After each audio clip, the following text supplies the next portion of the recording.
Saudi अरब में नमाज ईद के इजतमाआत मस्जिद नबी और मस्जिद الحرام में मुनक्किद हुई, जबकि बाकी शहरों में मुल्की और गैर मुल्कियों ने घरों में नमाज ईद अदा की है। पाकिस्तानियों ने ईद सनाह कराची के जाम भाग अफराद के नाम कर दी। सऊदी अरब में ईद पर 5 रोजा कर्फ्यू लगाया गया है, जिसकी वजह से ईद की नमाज मसाजिद की बजाय घरों में अदा की गई। पाकिस्तानियों ने भी घरों में नमाज ईद अदा की और सनाह कराची के जाम भाग अफराद के लवाहिकीन से इजहार ताज़ियत भी किया। अकबर अल्लाहु अकबर अल्लाहु अकबर ला इलाहा इल्लल्लाह अल्लाहु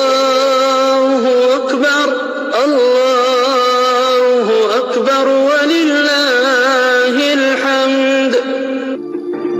وهنئ خادم الحرمين الشريفين وولي عهد الأمين والأمة الإسلامية والعربية بحلول عيد الفطر المبارك، وكل عام وأنتم بخير. تقبل الله صيامكم وقيامكم وكل عام وأنتم بخير. عساكم من عواد تعاونكم وتجاوبكم في الفترات السابقة أسعدنا، نتمنى استمرار الجميع بسلامتنا جميعا. نرفع اسماء آيات التهاني والتبريكات لمولاي خادم الحرمين الشريفين وولي عهده الأمين وإلى الأمة الإسلامية والعربية بحلول عيد الفطر المبارك، كما نشكر المواطنين والمقيمين بالتزامهم بمنع حظر التجول، وكل عام وأنتم بخير.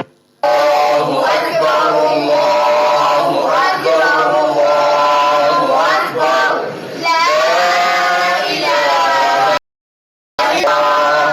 तमाम अहले इस्लाम को मेरी तरफ से ईद मुबारक। और जैसा कि आप सब जानते हैं कि कोरोना वायरस की वबा फैली हुई है, जिसकी वजह से हमने ईद की नमाज अपने घरों में अदा की है। और इसके साथ साथ जो पाकिस्तान में अभी रिसेंटली हादसा पेश आया है PIA का, उसका बहुत ज़्यादा अफसोस है। और जितने भी उनके लवाकिन हैं हम उनके साथ खड़े हैं।